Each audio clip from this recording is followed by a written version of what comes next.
WHFC, Bel Air.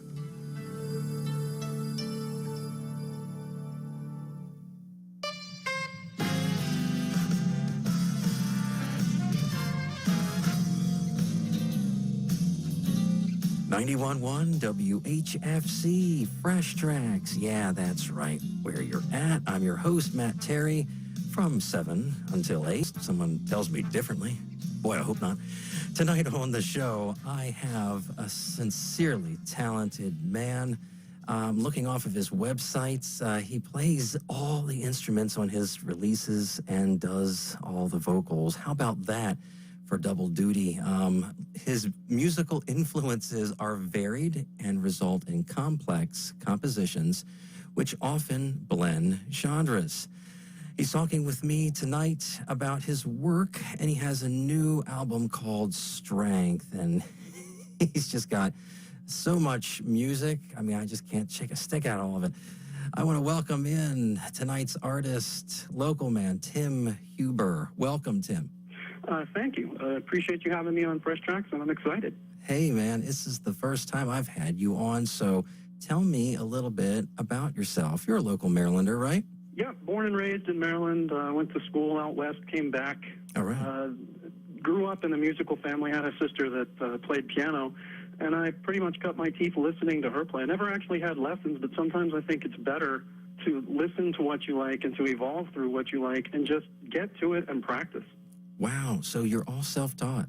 Yep. Jeez. Absolutely true. And then in college, I figured I'd give it a try, so I played piano in bars and restaurants, and then I played at the Pavilion in D.C. after that. Did the bar thing for a while, did a solo act, and then kind of switched to volleyball. And that segues into something that's kind of interesting, because in playing volleyball, I ended up getting severely injured, and I was crippled for 13 years. Whoa. Really true. I was chained to a bed. I couldn't sit, I couldn't drive, couldn't work. Oh, my God. And through some sort of series of miracles, the team surgeon for the Washington Redskins actually found the problem and cured me in 2012. And the music really flowed after that. I realized that life is short, and if you have things that you want to do, you really have to get to it. Yeah. So I just started producing albums. I started with really dreadful soundtracks and really dreadful sounds and really poor instrumentation, and listened to what I loved and kept evolving closer and closer to that sound.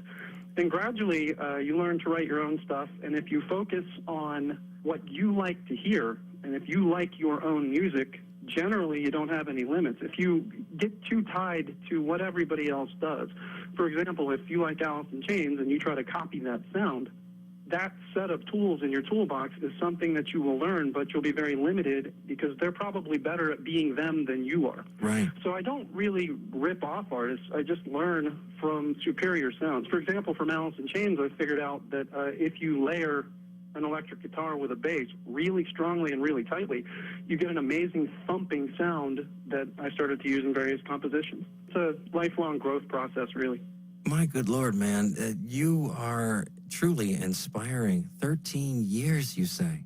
It was absolute hell, and what it turned out to be was I played competitive volleyball. I played in the open level. I played United States volleyball for a number of years. I played in college as well. Wow. And I had bone spurs on the ball and socket joint.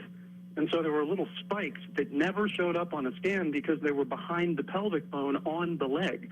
And consequently, every time I tried to move during that 13 years, I sliced the bones open, and it would hurt for a good 6 to 7 weeks. And furthermore, because it didn't show up on any scans, it sort of fell through the cracks. And how that relates to music is I couldn't do it. I couldn't sit at the piano and practice piano.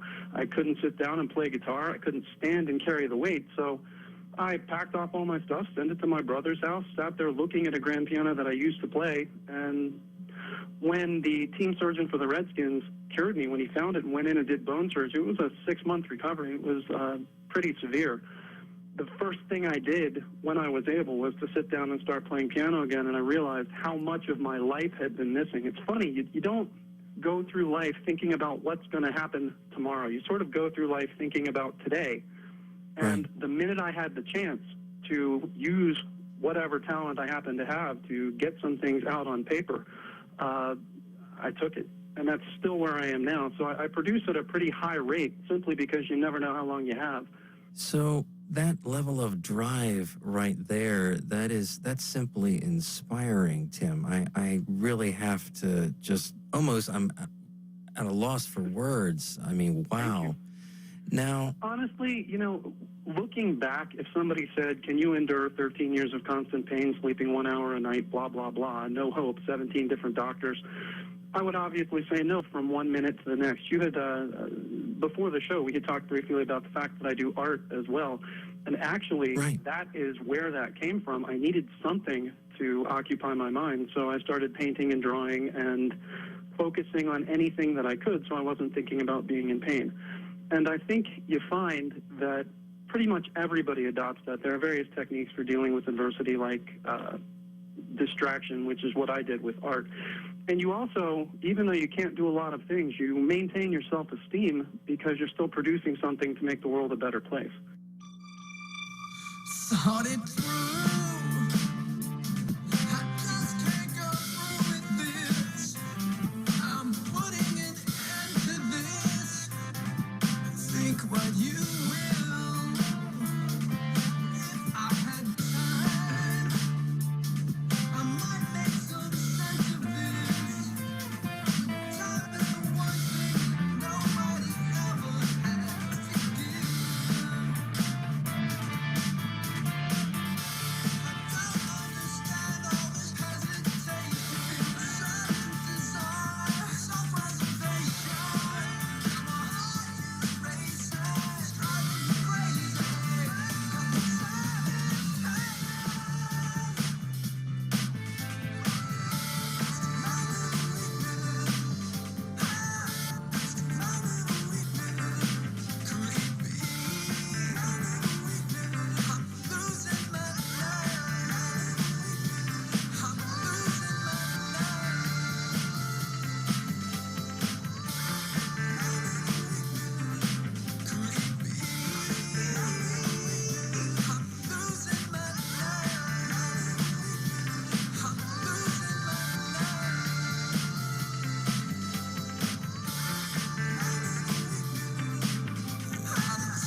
91.1 WHFC. You're on Fresh Tracks. The song we just heard was Moment of Weakness. It's off of the newest body of work from my totally excellent guest this evening, Tim Huber. Oh my gosh, Tim, just some that you're making here, man. And talk to me just about being this solo artist. I mean, are you purely a lone wolf? Have you collaborated with anyone musically on projects? Not for years and years and years. I just do it all myself. I usually start with a mood. You know, sometimes I'll hear something like I'll hear a song by Robert Plant, and it will put me in a particular frame of mind. I'll start with a beat. Yeah. Obviously, if it's meant to be a waltz or a love song, you wouldn't start with a really thrashing beat. Not normally. Yeah. That when you start with that, what you come out with depends on whether the next thing you play is bass or guitar or piano. And that if you play a piano song, you come out with sort of a Peter Gabriel sound. Yeah. If you play a guitar sound, you come out more like the Police, or with bass, you come out like the Police. So for me, the fun part is seeing how the timbres interact and trying to maintain that mood. Then from there, I will try to come up with a hook. I used to do things randomly, but I found I would write great verses and not be able to come up with a hook. So now my process is that I always start with the hook. And if I like the hook, I find the verse to be pretty much a stripped version of the hook, and it's much easier to write. You find consistency in the beat, you find flow. And then the other thing that I spend a great deal of time working on is the transitions, because it's what makes the song flow. It's the glue that holds it together. It's the thing that builds the energy and tries to ramp it up. So in the case of Moment of Weakness, for example, I found something very, very funny, because the background singing was better than the foreground singing I did, so I ended up flipping them. And at that point, I had bass, guitar, drums, and singing. And when I flipped it, it took on a whole new feeling, so I added some pads in the background, some keyboard pads. And from there, went to the verse, and I sort of grew a concept about the phrase moment of weakness stuck with me. But it could have been about an illicit affair. It could have been about jumping off a cliff or cliff diving. And so I generalized it to be about having courage in any situation, whether you're a race car driver on a racetrack or a firefighter going into a building. So once that was done, once that song was put together and it flowed well, once I liked the verse and I settled on that as the idea, then it became about adding energy and pulling you to the end of the song, and I felt that it didn't have enough energy, so that's where all the screaming at the end came in. And I just kept singing higher and higher and higher, not knowing whether I could do it or not, which was my own personal moment of weakness. And I think it came out pretty well.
91.1 WHFC, you're on Fresh Tracks. Yeah, that's right where you're at. I'm your host, Matt Terry, from 7 until 8. We just listened to a song called Love is Silent from my totally awesome guest here with me tonight, Tim Huber. We're talking about his life, talking about his work, and his album, Strength. And it takes a lot of strength to do all of the things that my friend here, Tim, has done in his life. And, you know, Tim, you just don't stop at music. You know, you're this virtuoso musician / visual artist as well as a performing artist. And I checked your artwork out. It is awesome. Well, I had a lot of time to work on it, and here in the D.C. area, we have access to the National Gallery. So what I used to do to relax was on weekends, if I wasn't playing volleyball, I would go and I would sketch.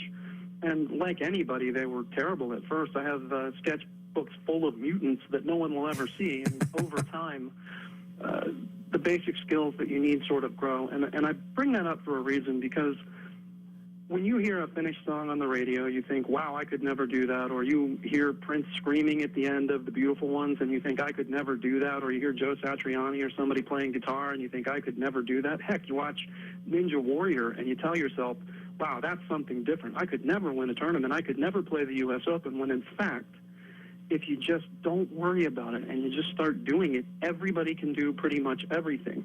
And it takes a long time before you maximize your potential. So while your work will not look like Rembrandt or Leonardo, it may be just as good, but it will be yours and nobody can replace it. I guess what I'm saying is I think people tend to get trapped in negative thinking. And pretty much anything that you love, if you love it enough, you can learn to do. I don't think that talent is really the limiting factor. I think it's self-confidence and effort. 91.1 WHFC, talking it up tonight with my studio guest, Tim Huber, talking to me about his life, his work, and his newest album called Strength. We're going to head for a quick break, and then we'll be right back with you in segment number 2 of Fresh Tracks, and I'll have more with Tim Huber. Stay tuned. Support for WHFC comes from Thompson Chrysler Jeep Dodge Ram Toyota of Harford County, part of the Thompson Automotive Group, and Harford County's truck headquarters, featuring the Ram Truck Back-to-Back winner of Motor Trend's Truck of the Year Award for 2019 and 2020. Thompson Chrysler Jeep Dodge Ram Toyota of Harford County, Route 40 just east of 152 in Edgewood, 410-679-1400 or thompsonautomotive.com.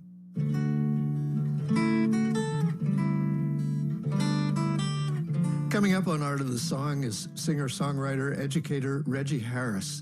Reggie's music shares insightful perspectives on issues of life, history, and human rights. Reggie is a master song leader who loves to help people discover that they can make a difference. This week on Art of the Song. Thursday at noon on 91.1 WHFC.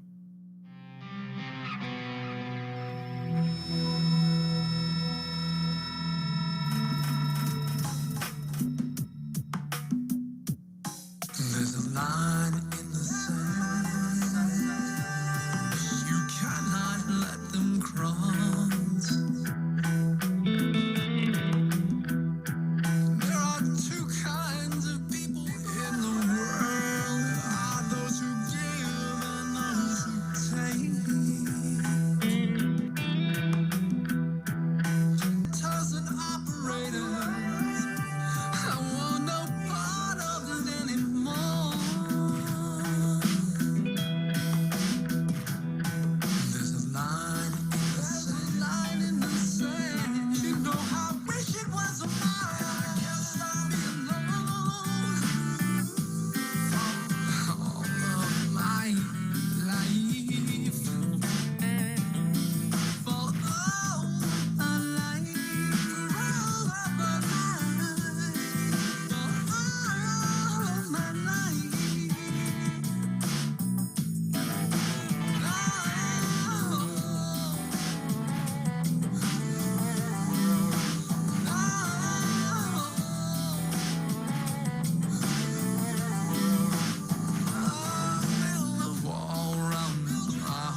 91.1 WHFC Fresh Trax is exactly where you're at here on Wednesday nights from 7 till 8 p.m. I'm your host, Matt Terry. That song was Line in the Sand, comes from my studio guest tonight, Tim Huber, off of his newest album called Strength. And Tim, so many influences during our formative years. What were some of your artistic influences in music growing up? There were many, but I was a child of the 80s, actually. So Same here. I loved the Police. I loved Duran Duran, Peter Gabriel, U2, Mark Knopfler, Robert Plant.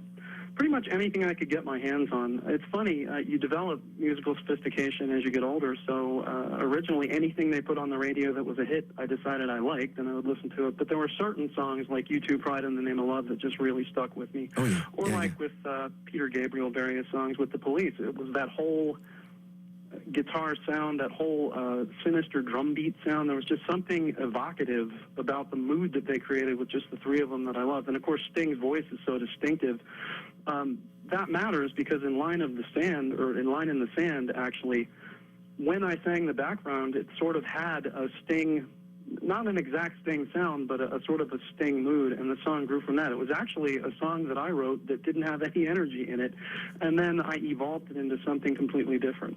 And what triggered that was listening to Robert Plant's Ship of Fools from years and years ago. I think the album was Now and Then in '87. I think so, yeah. But it was so evocative that I wanted something with that serious contemplative mood. And I went back and retooled a song that I had already written, which I then ended up calling Line in the Sand. And the big difference in Line in the Sand was I wanted high-quality production, so I worked really hard to play every part on every instrument as well as I felt I needed to until I couldn't find any errors. And then I also felt that the video production needed to step up from what I was doing before, so we filmed most of that video over an entire summer in Ocean City, Maryland, a little bit at Assateague in various places. But the funny thing is, I learned a lot of the vagaries and miracles of TV production because it was all filmed within, I would say, 100-square-foot area, and you would never know it because whatever direction you looked in was a completely different vista. Wow. Yeah, it was pretty amazing. So the thing that I took from that was, number one, if you love the song that you're working on, it's a much more pleasurable process. If you really like the sound, if it's really coming out the way that you want it to, you sort of know it early, and then you just beat it to death until you're happy with it. And the second thing was that then you feel compelled to put the time into the video to stretch your wings in that way, too. Right. It's always about listening to what's out there, looking at what's out there, and deciding honestly if it's better than your sound and if there's something that you can learn from it. It's not about competing or attacking. It's about growing.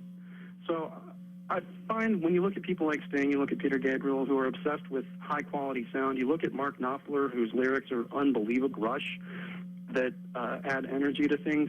You pull something out of all of them. You look at modern stuff, and even if that's not the particular style that you listen to, the drums are strong. The energy is strong. There's things that you can take out of modern music. There's things that you can take out of rap. So that's what I try to do is grow in any way that I can. So you've borrowed from a lot of different genres, and you're weaving a lot of things that you hear that you like into your songs. So talk to me about the song Strength, because whenever a song is named after an album, that puts a lot of weight onto a song. What was kind of like the impetus behind the song? We were actually walking in Ocean City, and one of the things, now that I'm healthy and not crippled anymore and I can play volleyball again, one of the things that you do is train in the sand. And all of a sudden, I had an image of, I used to carry 60-pound dumbbells up and down my steps in what at that time was my townhouse, and I never thought about whether that was a lot of weight or not. It was just all that I could do, and I got very, very strong legs, which helped with jumping and with volleyball. So I flashed back to that in the hot, hot sun of Ocean City. And I had this image of the video before I ever had an image of the song. And with Strength, I just pictured dragging a sled covered with a pile of wood down the beach all alone from like an aerial drone shot. And then I started thinking about how would I feel and what's going to make me walk all the way up the East Coast, all the way to Maine, never stopping no matter how much pain I'm in. And then I tied that back to being crippled and how literally every day I didn't know if I was going to make it because the pain was unbelievable. But you make it 1 minute at a time. And so strength really grew out of that. It's sort of what strength is endurance and unwavering effort. Strength is when you're done with your album and you hate it, but you keep working on it anyway. It's when you're burned out and you go to work. Right. It's when you're angry in your marriage, or you're angry with your friends, or you want to quit whatever team you're on, or you're in terrible pain and you have a cold, and you function. Right. It's something inside of us that comes out when we need it. So there is a true story that I don't know that you're aware of. When I was 13 years old, I was in a car crash. And the car caught on fire, and I pulled my brother and another friend out of that burning car after it caught on fire. Whoa. And truthfully, strength came, I was 13 years old, it was a long, long time ago, but strength came out of that. Where did I find the courage to get back in and not panic? I even remember saying, don't panic, don't panic. If you panic, you'll die. So all of us have it.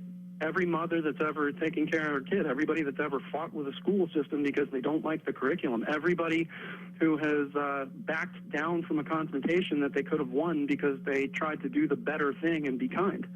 We all have that strength in us, and that's where strength came from.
91.1 WHFC. The song was called Strength from my studio guest tonight, Tim Huber, off of the newest body of work of the same name, Strength. So glad that I have Tim here with me tonight. I'm going to be right back with all of you in just a few minutes. See you on the other side. The Financial Aid Department at Harford Community College presents its FAFSA Info Night, October 22nd from 5:30 to 7 p.m. Attendees must RSVP on the Student Services Financial Aid webpage, clicking the blue hyperlink and following the registration instructions. Don't miss a valuable collection of tips, timelines, and information for completing the FAFSA and applying for federal, state, and college financial aid. Support for WHFC, Ram Toyota of Harford County, part of the Thompson Automotive Group, and Harford County's truck headquarters, featuring the Ram Truck back-to-back winner of Motor Trend's Truck of the Year Award for 2019 and 2020. Thompson Chrysler Jeep Dodge Ram Toyota of Harford County, Route 40 just east of 152 in Edgewood, 410-679-1400 or thompsonautomotive.com. Hey there, it's Rob Reinhardt, your host for Acoustic Cafe. Next time on the show, it's going to be special. We're going to go into the archives and play you some great guitarists who have performed in the Acoustic Cafe studios over the last 25 years. Sometimes acoustic guitarists, sometimes electric. We're going to play them both next time on Acoustic Cafe. Thursday at 6 on 91.1 WHFC.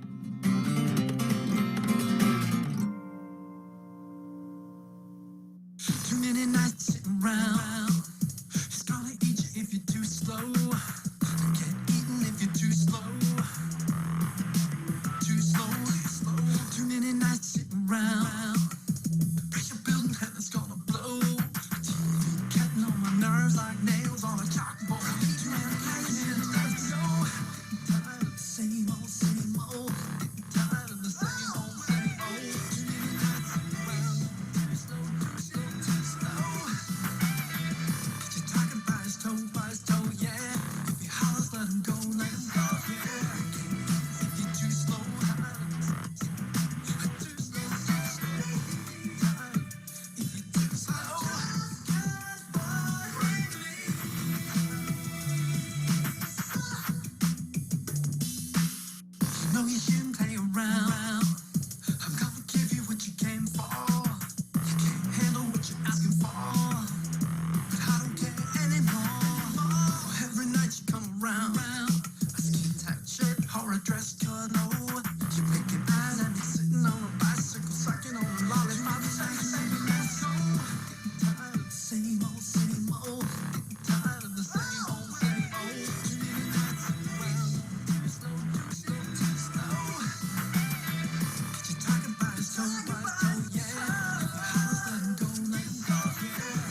91.1 WHFC Fresh Tracks, and you're very welcome on back into the program. Talking it up tonight with the talented Tim Huber, talking to me about his works of art, his album Strength, which, Tim, by the way, where can they find all of this musical goodness?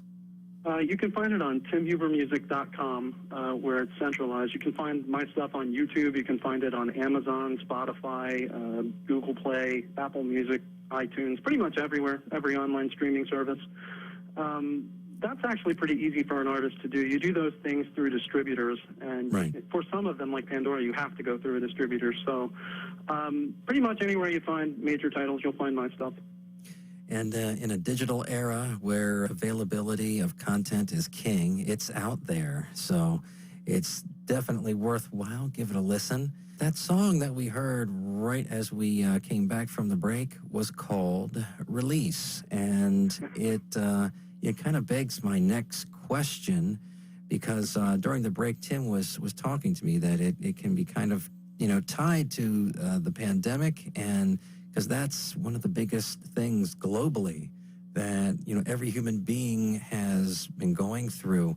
And so talk to me a little bit about this pandemic. Talk to me about, because it's been especially hard for not just everyone, but, for artists, who make a living that, have right. to rely on getting together, in social groups, which we can't do.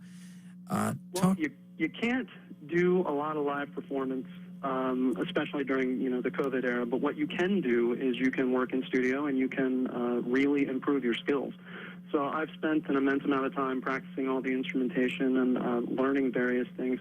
But the song Release is funny because it was written during COVID lockdown, and I sort of felt like the entire world wrote that song because every one of us had things that we loved to do that we did not think about until you couldn't do them anymore.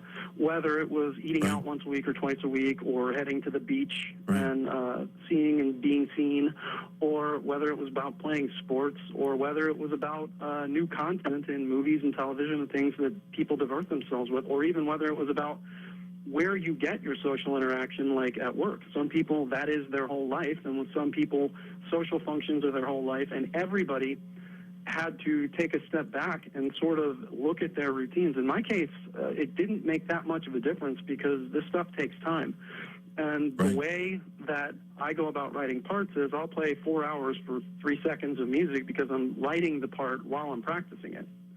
And usually when I'm trying to prove that I can do something, I do a really bad job. So if I write a guitar part that I practice for 2.5 hours to show that I'm the new Eddie Van Halen, it usually stinks, and I end up rewriting it and making it much, much simpler, fitting into the mood of the song. So one night, I had been playing guitar for like 3 hours. My back hurt, my arms hurt, my fingers were totally numb. It stunk. I didn't want to quit. I didn't have anything else to do. Couldn't play any sports. Was working at home. And I came over, and having, like all of us, viewed the entire internet in its entirety, all of it, we're all done with it. There's nothing new anywhere under the sun. Right. I just wrote the song Release, and that particular one, the thing that came in my head was, I am so stressed out. I just need a little release. Right. So then the whole song grew from that. And then I also happened to stumble into, I think Ed Sheeran wrote a song called Antisocial. And Release is nothing like Antisocial, but I liked the rhythmic impact that Antisocial had, and I thought I'd write something with a little bit more modern beat and a little bit more modern sound with less guitar and more talking, singing. So Release came out of that. I do want to talk to you also about this song called Doing Time. Because that one was absolutely hilarious because I had a beaten up old acoustic Charvel guitar. It's about 20 years old, and it had 5 strings on it. It wasn't worth getting it restrung. In fact, I used it in the Line in the Sand video. I actually buried it in the sand and pulled it out, which made some really evocative images. It was really neat. Whoa. It kind of hurt me to do it, but you do what you have to do for your art. We all suffer. So True. Doing Time, I had only 5 strings to work with, and I just put an acoustic sound on the hook, and it sounded so different and so good that I was positive I could never finish that song. It sounded like sort of a fusion of 60s and 90s stuff. I couldn't figure out where that sound came from or where that beat came from.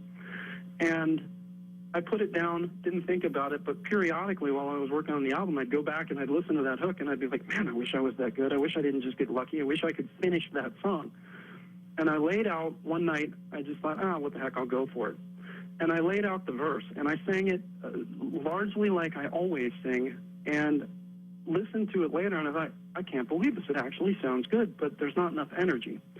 So I started listening to Sam Cooke and people like that do more R&B and blues stuff, and tried to mimic some of that screaming and that energy. And I mention it because no singer can do that for long and keep his voice. Yeah, I mean, when you really scream like that. So that particular song is kind of a one-off because I screamed the entire song and screamed it over and over and over again. And that's the kind of song where you can do it in a studio, but if you had to tour and do that song every night and put that energy in it and just rip your throat out like that, it's a disaster. Say goodbye to your voice.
.1 WHFC Fresh Tracks is right where you're at. The song was Doing Time from my musical guest Tim Huber off of his album Strength.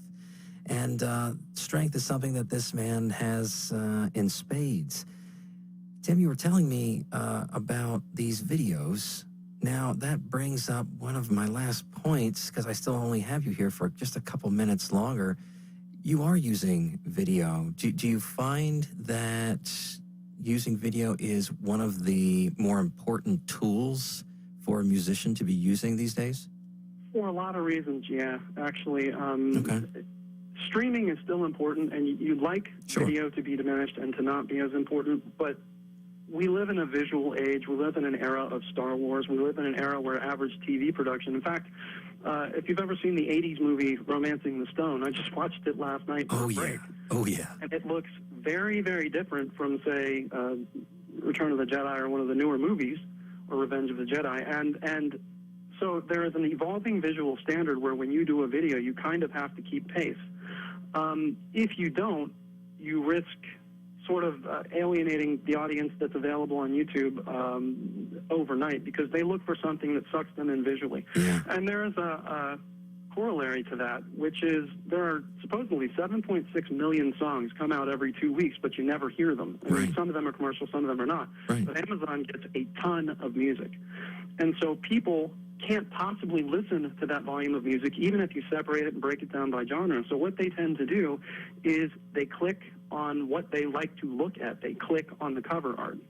Tim, you're just crazy inspiring. I love having you here on the show and talking to you. And before we break for the night, I always like to ask people this question, because there's always young musicians that when they traipse through here, you know, because they know I talk to a lot of musicians, they always ask, you know, where do I start? So let me ask you this question. What advice do you give to younger generations, to younger musicians out there trying to do what you're doing?